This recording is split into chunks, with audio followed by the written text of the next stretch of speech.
Gospel according to St. John, the first chapter. Glory to you, O Lord. The next day John again was standing with two of his disciples, and as he watched Jesus walk by, he exclaimed, "Look, here's the Lamb of God." The two disciples heard him say this, and they followed Jesus. When Jesus turned and saw them following, he said to them, what are you looking for?" They said to him, "Rabbi," which translated means teacher, "where are you staying?" He said to them, "Come and see." They came and saw where he was staying, and they remained with him that day. It was about 4:00 in the afternoon. One of the two who heard John speak and followed him was Andrew, Simon Peter's brother. He first found his brother Simon and said to him, "We have found the Messiah," which is translated anointed. He brought Simon to Jesus, who looked at him and said, "You are Simon, son of John. You are to be called Cephas," which is translated Peter. The next day Jesus decided to go to Galilee. He found Philip and said to him, "Follow me." Now Philip was from Bethsaida, the city of Andrew and Peter. Philip found Nathanael and said to him, "We have found him about whom Moses in the law and also the prophets wrote, Jesus, son of Joseph from Nazareth." Nathanael said to him, "Can anything good come out of Nazareth?" Philip said to him, "Come and see." This is the gospel of the Lord. Please be seated. I love that verse. How beautiful are the feet of those who bring good news.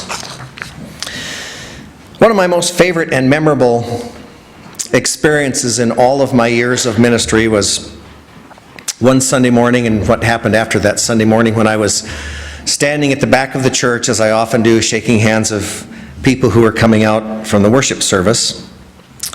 And a little 4-year-old girl named Madison came up to me. She was all excited. "Guess what? Guess what? Guess what?" "What's that, Madison?" She said, "One of my walls is blue and one is stripy." "Wow, Madison, is that right? You have one blue wall in your room and you have one stripy wall? That must really be cool." And with that, Madison went running back to her mother and buried her head in her mom's leg. You know, she was really shy. So I continued shaking people's hands, and a little while later, there's Madison again standing in front of me. "Guess what? Guess what? You know what? You know what? Guess what? Guess what? I have a new blanket on my bed." "Oh, you have a new blanket, Madison? Wow, what color's your blanket?" "Silly you," she said, as if I just didn't get it. "It's blue and stripy." And again, she giggled and she went running off. A few minutes after that, Madison comes up to me a third time. "You know what? Do you know what? You know what? Do you know what? My kitty likes to sleep in my room in the little bed that I made for her in the corner." "Let me guess," I said, "your cat is blue and stripy." "No," she said, as she once again went running back to her mom. Well, several more times that morning, Madison came running up to me to tell me about her new room that her parents had just redecorated for her and all the little details of it. Finally, her mother comes up to me with Madison clinging to her leg, and her mother says, "Did Madison ever ask you her really big question?" "Well, no, she asked me about a blanket and about, all kinds of things. Her kitty cat and the walls in the room, she talked about those, but she never really asked me a big question." Well, her mom said, "Madison wants you to come and see her room." "Is that right, Madison?" I said, "Do you want me to come to your house and see your new room?" And Madison's eyes got big. "Yeah, that's what I want." "Well, I'll tell you what, Madison," I said, I will talk to your mommy and your daddy, and I'll see if there's a time this week that I can come and see your room. Would that be okay with you?" Madison shook her head. "No. I want you to come and see it now," she said. And with that, she reached up and she grabbed my finger and she started tugging on me to pull me toward her house. Well, guess what? I got to go see Madison's room that day. Holding my hand, Madison, her mom, and I walked all the way the 3 blocks from the church to their house. All the way, she told me about all the things that I was going to find in her room, and when we eventually got there, she showed me everything in her room, that blanket, the walls, her puzzles, her books, her stuffed animals, her pictures, her toys, her neatly tucked away clothes in her drawers, everything. And then for another half hour after that, we sat on the floor of Madison's room, and we read books, and we drank milk, and we talked. And I have to say, one of the most beautiful and wonderful experiences ever of visiting someone in their home. It's just great. Come and see. Come and see. It was important to Madison that I actually see her room that day and experience firsthand, not just hear about it. And so it was for Andrew and Philip nearly 2,000 years ago. It wasn't enough just to tell someone about Jesus. They had to bring that person to Jesus to see him and experience him firsthand. Come and see. Come and see. As we now come to the fourth of these 6 messages on what it means being people of Christ, I want to suggest today that we need to be Madison people. Andrew and Philip people. Come and see people. People who point the way to Jesus, as this arrow that's in front of you will remind you of for the next couple of weeks as we continue this series. People who aren't content to just talk about Jesus, but love bringing others to be a part of the family. And that's what this is. This is a family that seeks, above all else, a living relationship with Jesus, where together we do the very best we can to live out the lives that we believe God has called to live us, both as individuals and as a church. Several years ago, the church I was serving decided that we were going to do a 5-year project called Faith Alive Initiative. And as part of that process, I invited people at one particular meeting to take out some paper, and I said, I want you to draw on this paper, a picture of what you would like the church to look like in 5 years. Well, when I asked them then to share their pictures, you can imagine that there were all kinds of fantastic drawings. There were pictures where they added whole wings onto the building. There were pictures where some people just reconfigured the worship space. There were pictures where some people redesigned the entry space to be more friendly and welcoming. There were several people who just dumped the whole church and rebuilt a new church so there were all kinds of pictures. But one brave teenager raised her hand and she said, "Can I show my picture?" When she held up what she had drawn, everybody could see that she had drawn people. In all different shapes, all different sizes, all different colors. People. The church that I want to see in 5 years, she says, has nothing to do with buildings. I don't care about the buildings. It has everything to do with people. I want my church to be full of lots and lots of different kinds of people, all of whom are friendly, all of whom are respectful, all of whom genuinely care for about each other. I think the rest of us learned a very important lesson that day about what the church really is. It's people and it's relationships. It's not buildings and programs. Did you know that in the state of Montana, 84% of people say they strongly believe in God? 84%. That's pretty good. That rate's among the highest percentages in all of the states. There are 8% in this state that say they absolutely do not believe in God, and the other 8% say, I'm really not sure. But the bad news is Montana ranks toward the bottom in terms of people who actually claim that they are part of a church family. 31%. So to put it another way, the population of Montana is 1,062,000 people. I just looked that up. According to the statistics then, 892,000 of them say they strongly believe in God, while only 329,000 say they're involved in a church. What that means is there are more than 563,000 people, Montanans out there, who say they strongly believe in God, but they don't have any church home or affiliation.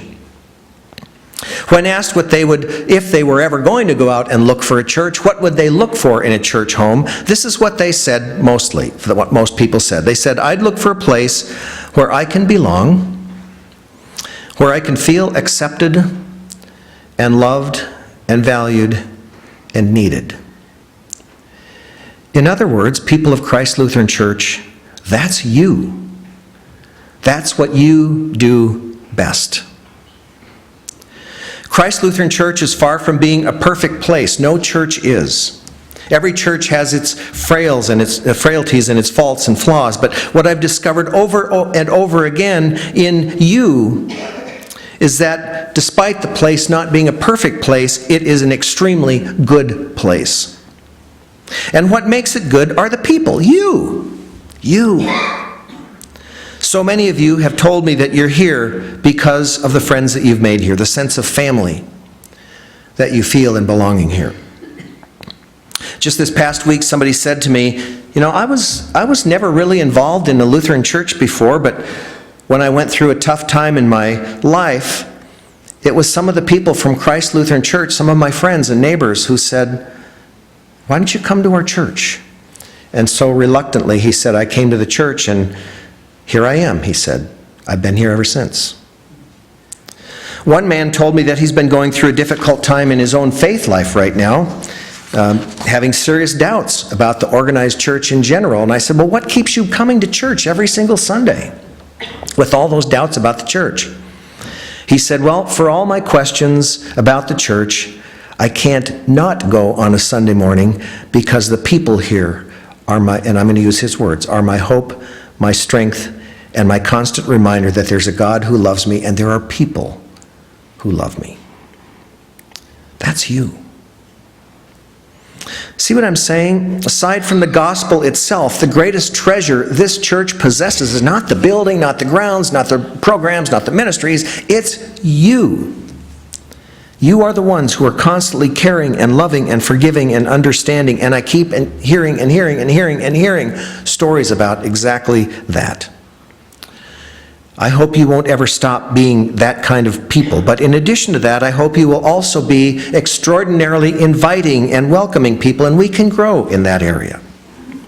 Not sitting back waiting for those 563,000 people to come to you, but rather taking the initiative to go out like Madison did, to seek them out and bring them.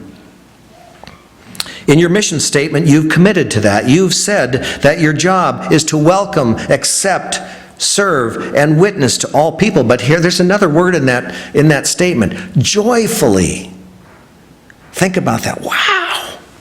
We get to welcome people and accept and serve and witness, to do it joyfully. Why wouldn't you want to invite others to come and see what you've seen and experienced in this place if everything you've told me is true? This is a very, very good, life-giving place that others should be a part of. Jesus invited Andrew. Andrew couldn't possibly keep that invitation to himself, so he not only invited Simon, but Simon went on to become Peter, upon whom the church was built, the rock that Jesus built the church on. Then there was Andrew who came, who then went on and invited some others to come and be a part of the church too. Imagine, for instance, if Andrew had never invited Peter. Where would we be?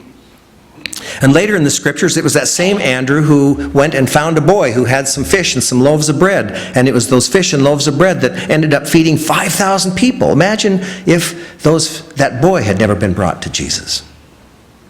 Like Andrew, Philip couldn't keep the invitation to see Jesus to himself. He ran out and he invited Nathanael, and so it's been ever since. People inviting people and bringing people and saying, look, over there, Jesus.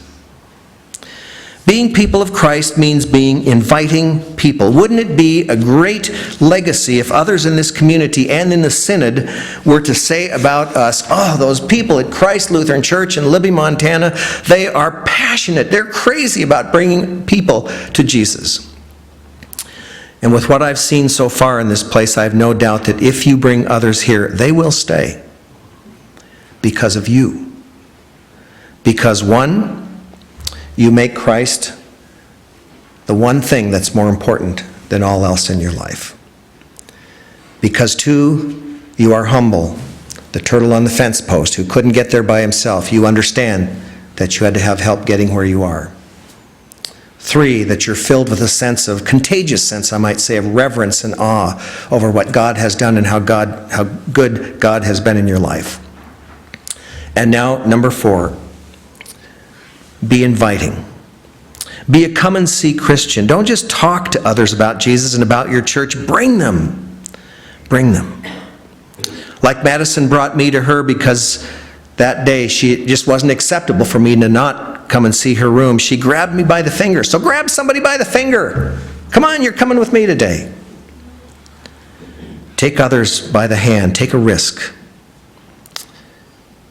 that they might find the one elusive thing that they've been looking for. A sense of belonging and love and caring that they would find here. I finish with a story that I'm sure you've heard before, but I think it's a really nice story. It's a young boy who was out walking the beach one morning after the tide had gone out, and he was picking up starfish, and he was throwing them back into the ocean. You've heard this story, right? It's a good story. One by one, he was tossing them back into the ocean when somebody came along and said, "What are you doing?" And the little boy said, "Oh, I'm saving these starfish. Whenever the heat of the day comes and shines on these starfish, they're gonna die, so I'm saving the starfish." Do you really think this is going to make a difference? Do you realize how many starfish out there? Beaches are, there are thousands and thousands and millions of them. What you're doing is hardly even going to make any difference at all. And the little boy looked at the one starfish that was in his hand and he said, "Well, it makes a difference to this one." 563,000 God-believing Montanans without a church home. Won't you make a difference in the life of just one?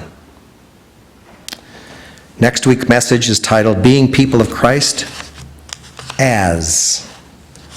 Amen. Hymn number 838.